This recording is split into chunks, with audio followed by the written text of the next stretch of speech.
ప్రముఖ యాంకర్ గా మారాలా? 24/7 digital media స్కూల్లో చేరండి. వివరాలకు కింది నెంబర్ కి సంప్రదించగలరు. నేను మీ అంబటి రాంబాబుని మాట్లాడుతున్నాను. ఆర్జీవి రామ్ గోపాల్ వర్మ, రాము అని పిలుస్తారు, వర్మ అని పిలుస్తారు. సెన్సేషనల్ సినీ డైరెక్టర్. శివ అనే సినిమాతో 1989లో రంగప్రవేశం చేసి సెన్సేషనల్ హిట్ ఇచ్చి తెలుగు ప్రజల హృదయాలను దోచుకున్నటువంటి వ్యక్తి వర్మ. ఆ తర్వాత అనేక సినిమాలు తీశాడు. చివరికి బాంబే కేంద్రంగా చేసుకుని కూడా హిందీ సినిమాలు, చాలా అద్భుతమైన సినిమాలు తీశాడనేది అందరికీ తెలిసినటువంటి సత్యం. శివ తర్వాత క్షణం క్షణం, గాయం, అదేవిధంగా అమితాబ్ బచ్చన్తో సర్కార్ అనే చిత్రం, కంపెనీ అనే చిత్రం, ఇట్లా ఒకటి కాదు రెండు కాదు అనేకమైన చిత్రాలు. మనీ మనీ అనేది ఒక చిత్రం. ఇట్లా ఒక సెన్సేషనల్, ఒక వైవిధ్యం కలిగినటువంటి చిత్రాలు తీయటంలో రామ్ గోపాల్ వర్మ చాలా దిట్ట. సరే, వైవిధ్యం గల చిత్రాలు, సర్కారు, క్షణం క్షణం ఇలాంటి చిత్రాలు తీస్తే పెద్ద వివాదాలున్నా వివాదాలు కాదనే చెప్పాలి. తరువాత పొలిటికల్ సినిమాలు, పొలిటికల్ సెటైర్లు, లక్ష్మీ ఎన్టీఆర్, రక్త చరిత్ర, వంగవీటి, వ్యూహం లాంటి తెలుగు చిత్రాలు కూడా తీశాడు. అవి కాస్త వ్యంగ్యంగాను, కొన్ని సందర్భాల్లో కొన్ని సినిమాల్లో తెలుగుదేశం పార్టీని, చంద్రబాబు నాయుడు గారిని, చంద్రబాబు నాయుడు గారి అబ్బాయిల మీద చాలా సెటైరిక్ సీన్స్ కూడా ఉన్నాయి. ఇది బహుశా తెలుగుదేశం పార్టీకి కొంత బాధ కలిగించి ఉండవచ్చు. చంద్రబాబు నాయుడు గారి కన్నా లోకేష్ గారికి మరింత పెయిన్ఫుల్గా అనిపించవచ్చు. ఇదేమి తెలుగు చలనచిత్రాల్లో కొత్త కాదు. ఒకసారి వెనక్కి వెళ్తే ఎన్టీ రామారావు గారు ముఖ్యమంత్రిగా ఉన్నప్పుడు అనేకమైన చిత్రాలు ఎన్టీ రామారావు గారి మీద సెటైరిక్గా వచ్చాయి. నా పిలిపే ప్రభంజనం, కలియుగ విశ్వామిత్రుడు, ఈనాడు, మండలాధీశుడు అనే ఒక చిత్రం చాలా అద్భుతమైన విజయాన్ని సాధించింది. దానిలో ఏంటంటే ఖచ్చితంగా ఎన్టీ రామారావు గారి లాగానే వేషధారణ, కోటా గారితో ఎన్టీ రామారావు గారి లాగానే డైలాగులు చెప్పించారు. చాలా హిట్ అయింది. దీని వెనకాల ఆ రోజుల్లో సినిమా రంగంలో కృష్ణ గారు వెనుకుండి అంతా నడిపించాడు అనేటువంటిది ఒక ప్రచారం జరుగుతూ ఉండేది. అలా పూర్వం కూడా చాలా వ్యంగ్య చిత్రాలు తీసి ప్రజల మధ్యకు తీసుకువెళ్ళినటువంటి సందర్భాలు తెలుగు చలనచిత్ర సీమలో ఉన్నాయి. తెలుగు చలనచిత్ర సీమలోనే కాదు, ఈవెన్ తమిళనాడులో కానీ కర్ణాటకలోనే కానీ పొలిటికల్ సినిమాలు చాలా ఉన్నాయి, చాలా సెటైరిక్గా ఉన్నాయి. చాలా మంది పెద్ద పెద్ద నాయకుల మీద విమర్శలు, వ్యంగ్యాలు చాలా ఉన్నాయి. ఇవన్నీ నేను ఒక మాట చెప్తాను ఇక్కడ. ఎన్టీ రామారావు గారి మీద అంత సెటైరిక్ సినిమాలు తీసిన తర్వాత అధికారంలోకి వచ్చాడు.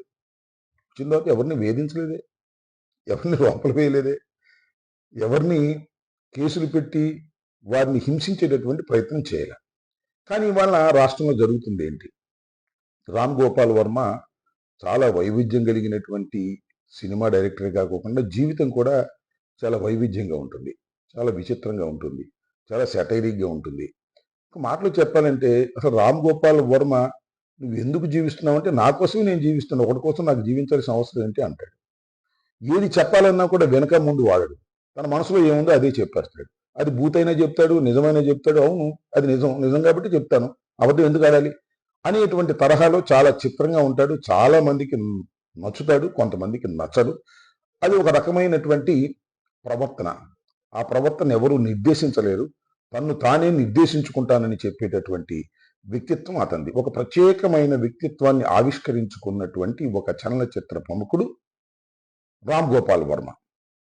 ఈరోజు రామ్ గోపాల్ వర్మ మీద ఎందుకు మాట్లాడవలసి వస్తుందంటే, రామ్ గోపాల్ వర్మ మీద తెలుగుదేశం పార్టీ వారు ఒక కేసు పెట్టారు. అదేంటంటే, ఎవరో ఒక రామలింగం మండల టీడీపీ కార్యదర్శి ఫిర్యాదు మేరకు ఆయన మీద మద్దిపాడులో, ప్రకాశం జిల్లా మద్దిపాడులో ఒక కేసు రిజిస్టర్ చేశారు. ఆ కేసు ఏమని రిజిస్టర్ చేశారంటే, వ్యూహం చిత్రానికి ముందు, అంటే తెలుగుదేశం పార్టీ అధికారంలోకి రాకముందు, వైఎస్ఆర్ కాంగ్రెస్ పార్టీ అధికారంలో ఉన్నప్పుడు వ్యూహం అనే ఒక చిత్రాన్ని తీయటంలో దాన్ని ఆయన ట్విట్టర్లో చంద్రబాబు నాయుడు గారిని, లోకేష్ గారిని, వారి సతీమణి బ్రాహ్మణ గారిని వ్యంగ్యంగా చిత్రాలు పెట్టి పోస్ట్ చేశాడు అనేటువంటి ఉద్దేశంతో. అది వైఎస్ఆర్ కాంగ్రెస్ పార్టీ అధికారంలో ఉన్నప్పుడు తన చిత్రాన్ని ప్రమోట్ చేసుకోవడానికి వ్యంగ్యంగా పెట్టాడనేటువంటి ఉద్దేశంతో ఆయన మీద ఇప్పుడు కేసు పెట్టారు. పెట్టిన వారెవరు? తెలుగుదేశం పార్టీకి చెందినటువంటి ఆ మండలానికి కార్యదర్శిగా ఉన్నటువంటి వ్యక్తి చేత కేసు పెట్టించారు. కేసు పెట్టించటమే తడువాయ, రిజిస్టర్ చేశారు. రిజిస్టర్ చేయటమే తడువాయ, నోటీస్ ఇచ్చారు. వాళ్ళు వెళ్ళి ఆయన్ని పట్టుకురావాలని, పోలీస్ స్టేషన్లో కూర్చోబెట్టాలని, తర్వాత ఏదేదో చేయాలనేటువంటి ఒక ఆలోచన వారికి ఉన్నట్టుగా ఉంది. దీనిలో నాకు అర్థమవుతుంది ఏంటంటే, వ్యూహంలో అక్కడక్కడ కాస్త వ్యంగ్యంగా, ముఖ్యంగా లోకేష్ బాబు గారిని పప్పు అనే పదాన్ని అక్కడక్కడ వాడినట్టుంది. దాన్ని గుర్తుపెట్టుకుని లోకేష్ బాబు గారు ఏమంటున్నారంటే, నన్ను పప్పు అన్న వాళ్ళ తుప్పంతా వదిలిగొట్టేస్తానంటున్నాడు. ప్రత్యేకంగా రెడ్ బుక్ని ప్రత్యేకంగా రాశారు. ఇవాళ రాష్ట్రంలో రెడ్ బుక్ అమల్లో ఉంది. సోషల్ మీడియాలో ఎవరైతే ఏదైతే పోస్టులు పెడుతున్నారో, ఎవరైతే సినిమాలు తీసి వ్యంగ్యంగా మాట్లాడుతున్నారో వాళ్ళందరినీ తీసుకొచ్చేసి పోలీస్ స్టేషన్లో పెట్టేసి ఏదేదో చేసేయాలనేటువంటి ఉగ్రరూపంతో ఎర్ర బుక్కు ధరించినటువంటి ఈ ప్రభుత్వం పనిచేస్తుంది. చాలా ఆశ్చర్యంగా ఉంది కదా. ఇలాంటి చిన్న చిన్న విషయాలకి, ఇలాంటి చిన్న చిన్న చేష్టలకి పెద్ద పెద్ద శిక్షలు వేసేటటువంటి కార్యక్రమం మీరు చేస్తున్నారు. న్యాయస్థానాల్లో అయితే పర్వాలేదు, కానీ న్యాయస్థానాలకు వెళ్లే ముందే వీరిని చిత్తుగా పిండేయాలి, కొట్టేయాలి అనేటువంటి కార్యక్రమంలో ఇవాళ ఉన్నారు. పాపం పోసాని కృష్ణమురళి గారు, ఆయన మీద కూడా కేసు పెట్టాడు. ఆయన కాస్త మెత్తబడ్డాడు అనుకుంటా. ఏదేదో సర్దుకునేటువంటి కార్యక్రమం చేస్తుంది. ఎందుకంటే అందరూ ధైర్యంగా ఉండలేరు కదా. సినిమా ఫీల్డ్లో ఉండేవారు, వారి కుటుంబాలు, వారి వ్యవహారాలు ఉంటాయి, భార్య పిల్లలు. ఆయన మెత్తబడితే మెత్తబడొచ్చు తప్ప మారిపోడు కదా, మారలేడు కదా.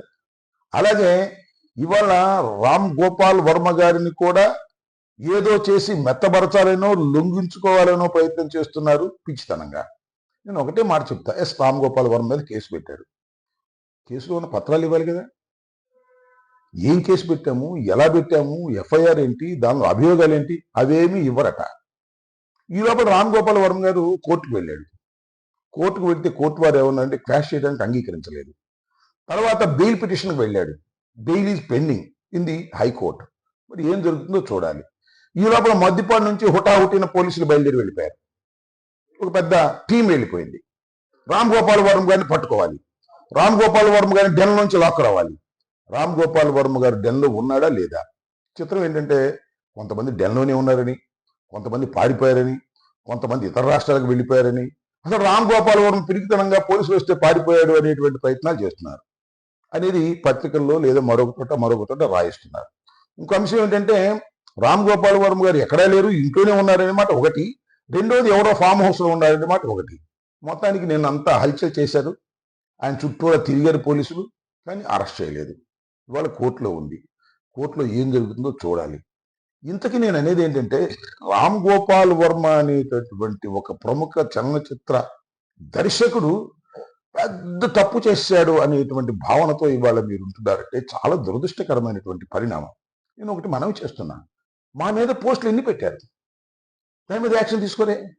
నేను చాలా సందర్భాల్లో చెప్పాను, నిన్న కూడా చెప్పాను, నేను ఎస్పీ గారిని కలిసి చెప్పి మేము కంప్లైంట్స్ ఇచ్చాం. నా మీద పోస్టులు పెట్టిన మీద కంప్లైంట్స్ ఇచ్చాం. వ్యంగ్యంగా కాదు, బూతులతో పెట్టినటువంటి కంప్లైంట్స్ ఇచ్చాం. కేసు రిజిస్టర్ చేయాలి. కానీ ఈయన ఎవరో ముత్తుపల్లి లింగయ్య అంట, ఆయన ఇవ్వగానే కేసు రిజిస్టర్ చేశాడు. చకచకా నడిచిపోతుంది. అధికారం మీ చేతిలో ఉందని, ఎవరినైనా కూడా హింసించవచ్చునని, కేసులు పెట్టి భయపెట్టవచ్చునని భావించటం అనేది సర్వవేళలా నిజం కాదు అనే విషయాన్ని మీరు దయచేసి గుర్తుపెట్టుకోవాలి. నిజంగా చంద్రబాబు నాయుడు గారి మీద కూడా అప్పుడు లక్ష్మీ ఎన్టీఆర్ అనే సినిమా తీశారు, దాన్ని ఏమో రిలీజ్ కాకుండా ఏదో చేసిస్తున్నారు ఆంధ్రప్రదేశ్లో. నిజంగా చంద్రబాబు నాయుడు గారు అయితే ఇంత కక్ష కార్పణ్యాలతో ఉన్నటువంటి చరిత్ర ఆయనకి ఇప్పుడు లేదు. కానీ వాళ్ళ కక్ష కార్పణ్యాలతో పనిచేస్తున్నారు. చంద్రబాబు నాయుడు గారు పనిచేస్తున్నారు అంటాం కంటే, లోకేష్ బాబు గారు అలా చేయకపోతే చంద్రబాబు నాయుడు గారికి ఒప్పుకునే పరిస్థితి లేదు. కొడుకుని సంతోషపెట్టడం కోసం రెడ్ బుక్ను అమలు చేస్తున్నారు. చరిత్రలో రెడ్ బుక్ అనేది నీకు శాపంగా మారుతుంది. అనేక సార్లు చెప్పాను, నోట్ ఇట్. రెడ్ బుక్ అనేది లోకేష్కు శాపంగా మారబోతుంది. ఈ రెడ్ బుక్కే మిమ్మల్ని తుడకంటూ వెంటబడుతుంది అధికారం ఉందని ఆనందపడకండి. అధికారం శాశ్వతం కాదు. జగన్మోహన్ రెడ్డి గారు మళ్ళీ తిరిగి అధికారంలోకి రాడని, లేదు ఈ తానే శాశ్వతంగా ఉండిపోతానని మీరు భ్రమిస్తే అది తప్పని నేను చెప్తున్నాను. ఈ సందర్భంగా మనవి చేస్తున్నాను. ఆర్జీవి మీద దాడి చేయాలనేటువంటి ప్రయత్నం, చట్టంలో ఇరికించి ఏదో ఒక విధంగా అన్యాయంగా అతన్ని ఇబ్బంది పెట్టాలనేటువంటి కార్యక్రమం తప్పవుతుంది. కొన్ని విషయాలు, సినిమాల్లో ఉన్న విషయాలు వదిలేయాలి. వదిలేయకోకుండా అక్కడ దాకా ఎందుకు? నా మీద సినిమాలో పెట్టలేదా బ్రోలో? నన్ను తిట్టలేదా ఇండైరెక్ట్గా? ఏం చేసాం? కేసు పెట్టామా? ఆ రోజు అధికారంలో లేమో మేము? కేసు కాదు, దాన్ని మళ్ళా పత్రికాముఖంగా ఎదుర్కొన్నాం, దాని మీద మాట్లాడాం. పబ్లిక్ డొమైన్లో ఏదో జరుగుతుందే తప్ప ఇలా కక్షగట్టి తీసుకొచ్చి పోలీస్ స్టేషన్లో కూర్చోబెట్టి హింసించాలనేటువంటి ఒక నీచమైన ప్రవర్తనకు దిగజారిపోతున్నటువంటి ఈ ప్రభుత్వం, మరి ముఖ్యంగా లోకేష్ గారు కాస్త గుర్తుపెట్టుకోండి. ఇది మంచి పద్ధతి కాదు. ఇవాళ ఆర్జీవి డెన్లో లాఠీ పెట్టారు. రాబోయే కాలంలో ఏం జరుగుతుందో కాలమే నిర్ణయిస్తుంది. గుర్తుపెట్టుకోండి. ఈ గుర్తుపెట్టుకోకపోతే మీరు నష్టపోతారని మీకు చెప్పదలుచుకున్నాను. చెప్పినా కూడా వింటారని నమ్మకం లేదు. కానీ మీ పోకడ మీరే పోనని మాకేం అభ్యంతరం లేదు. దీన్ని మీరు రాబోయే కాలంలో దీనికి మూల్యం చెల్లిస్తారని ఈ సందర్భంగా తెలియజేస్తున్నాను.